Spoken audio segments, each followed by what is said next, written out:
This morning, Kathy Knotts will be speaking with us. I'm sure you all know Kathy by now. She is, this is your second year with the third speaking on during the UUA's campaign, Standing on the Side of Love. So this is her third year and now maybe an annual tradition. So Kathy.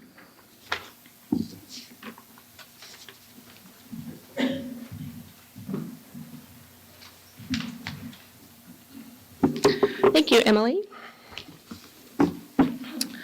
And first, I need to drop a stone.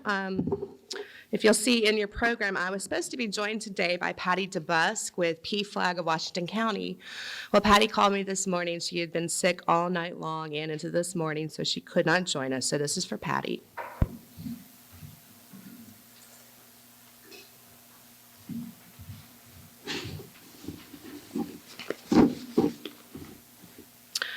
As most parents in this room have experienced, every year in February, the letters start coming home from school. Please send 25 Valentine's cards with your child to school by February 14th for our annual party. Please be sure to make a card for every child. There's an important lesson here in this message from those teachers. It's that every child should be included in this celebration, not just the ones your kids like, or the ones they play with, or the ones they agree with. Every child, regardless of gender, race, nationality, or belief, is included in that Valentine party. Shouldn't we as a society be so inclusive? Every child gets a Valentine. That's the message of Valentine's Day. Every human is important and should be treated with equality and love. It's spelled out in several of our 7 principles, which is printed in the weekly program.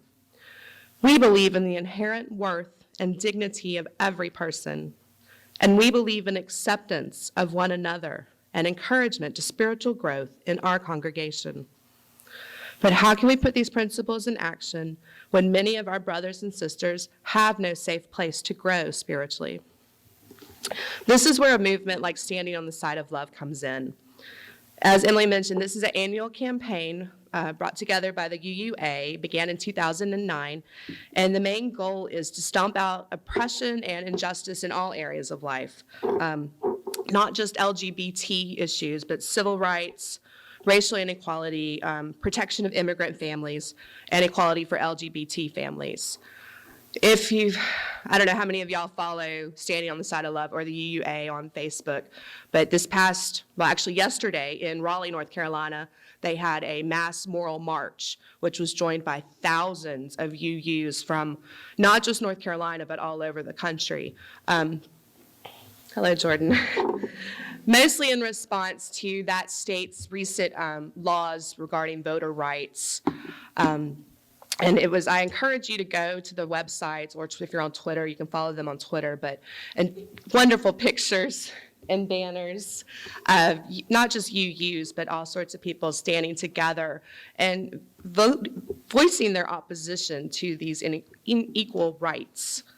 And that is something that I want us to be a part of as a congregation. And part of Standing on the Side of Love is to reimagine Valentine's Day. Forget the chocolates, forget date night, the hallmarkness of it all. What does it mean to love one another? We take this celebration and we use it to express how we feel about our spouses, our partners, our friends, and most of us feel pretty safe in expressing those feelings towards our loved ones. But that doesn't necessarily ring true for members of our LGBT community. We still live in an age where coming out can be scary and downright dangerous in some places. And that's why a place like UUCH is important. Last week, Emily and Lisa shared the beginning of our discussion on our vision and mission statement for this church. And a phrase that was repeated over and over again by members and visitors was the delight in finding a place where they could be themselves.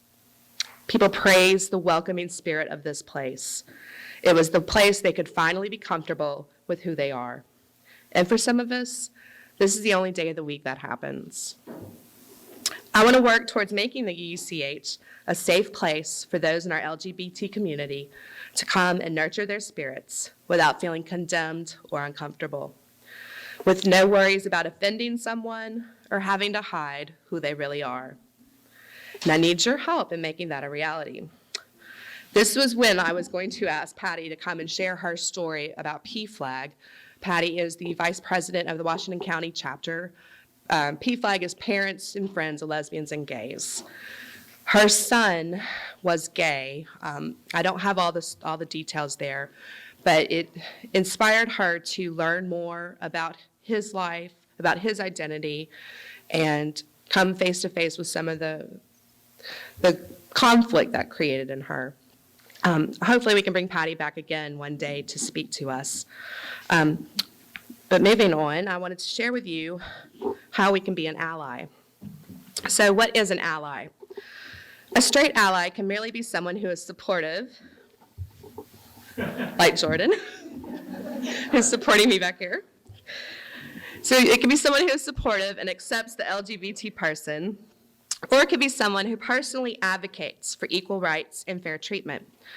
Allies are some of the most effective and powerful voices of the LGBT movement.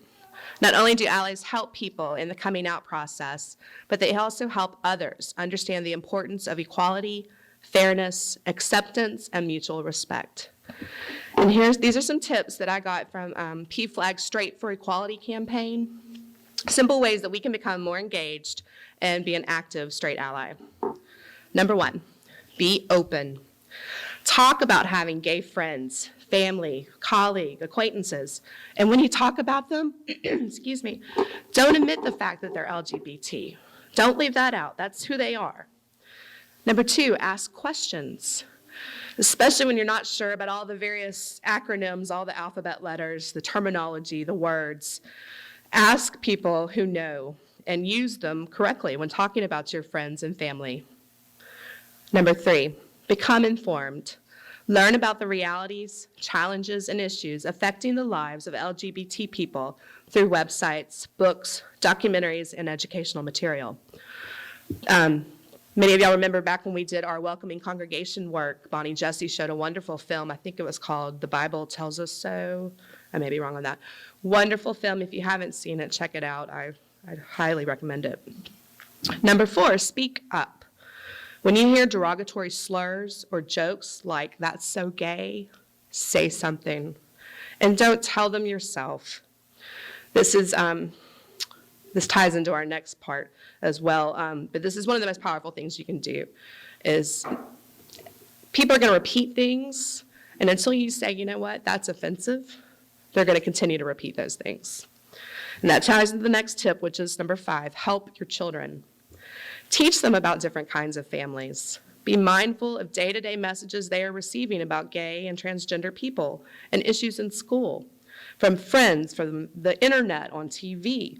There are wonderful books out there for children that feature gay and lesbian families and male and female characters that don't fit gender stereotypes. Help your children know that boys can play with dolls and girls can play with trucks. Avoid saying things like, "be a man," or forcing your daughters into dresses and makeup. Love and accept them for who they are and who they will become. Number 6, reconsider your memberships. There are many organizations that overtly discriminate against the LGBT community. Be sure to let them know why you're leaving or not joining in the first place. Number 7, think about where you spend. Support gay, lesbian, bi, and transgender-owned and friendly businesses that have policies in place to ensure equal treatment for all. Number 8, challenge those around you. Encourage your social club, workplace, or faith community to consider inclusive policies that protect the LGBT community from discrimination. We have already taken one of these steps in becoming a welcoming congregation, but I encourage you to take that challenge to where you work or civic organizations that you may be active in. Number 9, get loud. Write letters to the editors of your newspapers. Comment as a straight ally on why you support respectful and equal treatment for LGBT people. Number 10, become an advocate.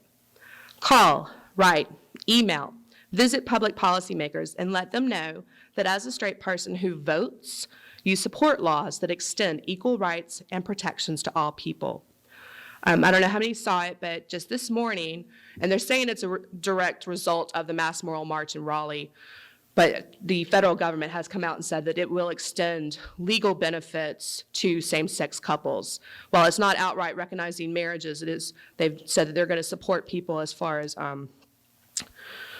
child support, legal issues, custody battles, and I think also, let me find my words here, death benefits for same-sex couples who aren't necessarily recognized in their state as being married.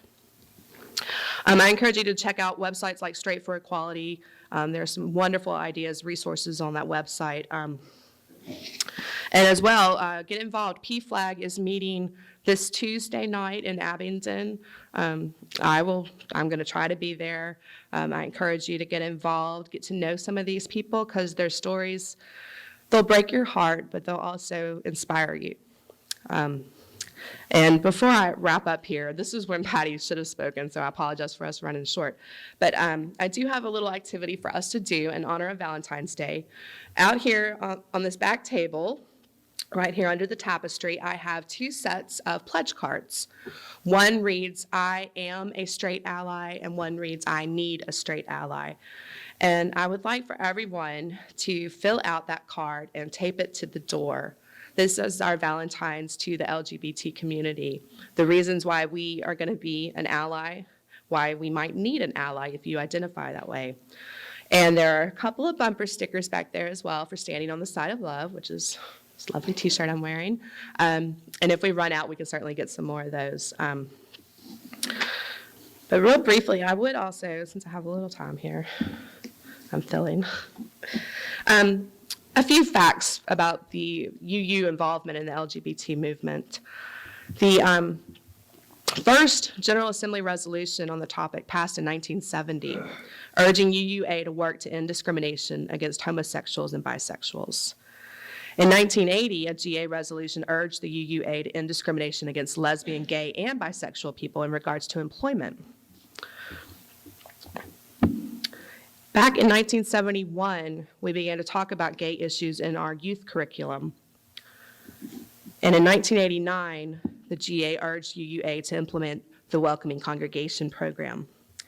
And I find it interesting, as of 2012, there's a welcoming congregation in every state, and almost all but 3 Canadian congregations are welcoming congregations.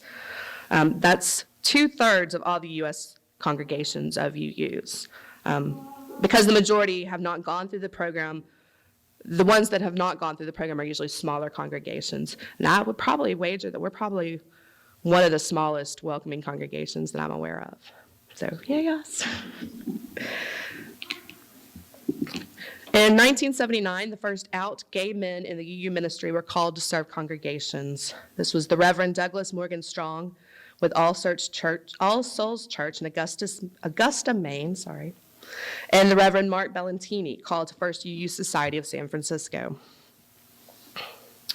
The UUA has been ordaining people regardless of sexual orientation since the 1970s, and the first openly transgender person was ordained in 1988.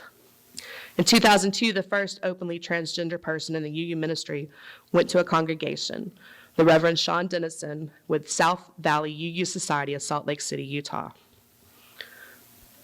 5% of UU ministers identify as LGBT. The UUA expects ministers to show competency in all areas of human sexuality before being ordained. Congregations still have closeted or non-disclosure LGBT ministers and members. People who are bisexual or transgender are more likely to be closeted or non-disclosure in congregations.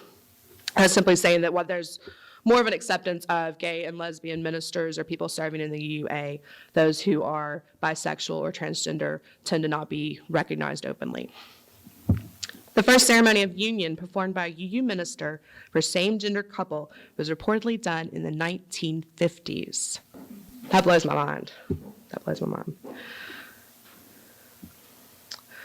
2003, Massachusetts was the first U.S. state to legalize same-gender marriage without the decision being overturned. 7 of the 14 couples that brought suit against the state were UU couples. The first same-gender couple to get a marriage license in Massachusetts in May 2004 was a UU couple, and it was issued by a city clerk who was also UU. In 2009, Standing on the Side of Love was launched, a public advocacy campaign seeking to harness love's power to stop oppression. And this campaign provides a platform for freedom to marry efforts, among other causes. And there's a wonderful website called freedomtomarry.org where you can track the state of marriage rights across the nation. It's fascinating. Unfortunately, Virginia and Tennessee remain to be those states where it is illegal, essentially. They are not recognized in any way. There are actually constitutional amendments that prohibit same-sex marriage in Virginia and Tennessee.